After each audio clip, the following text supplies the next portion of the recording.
Hello, sa Bayani Family. Hello. Ishi Galindez. Hello sa inyo. Salamat, Shay Galindez. Shout out din dyan sa mga taga-Binangonan, Rizal. Hello.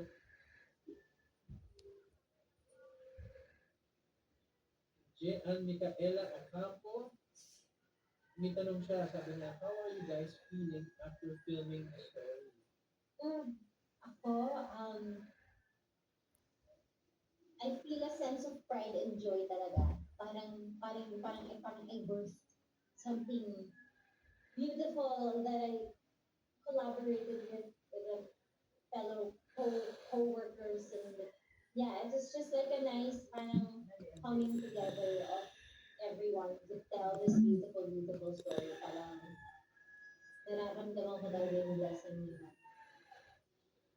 Oo, totoo yun. Ang story kasi ni Jana, talaga maraming nakaka-relate na mga pamilya, na mga tao na yun din ang pinagdadaanan. Kasi hindi, lalo na nung pandemic, kasi ang hirap talaga yung mga ganyung sitwasyon, yung mga pamilya talaga na maraming pamilya it's either nagkakawatak-watak sila o na mas nabubuo sila o mas malalaman mo kung sino yung mga totoong pamilya mo noong mga panahon na yan. At lalo na yung mga time na tragedy.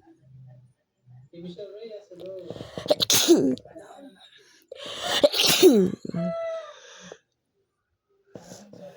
Sabi ni Michelle Reyes, hello po, very proud sa mga parents na sobrang love ang anak, lalo sa mga single parents.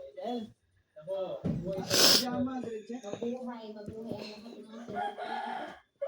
Hirap ng pagdalawa isa sa lahat.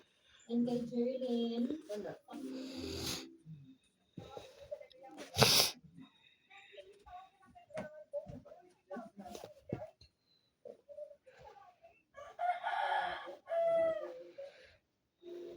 ubos na lahat ng ipon ko sa bills namin sa hospital.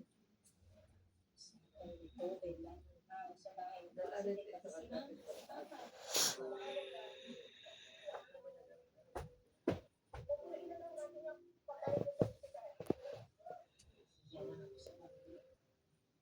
na lang nila ako sinasagot.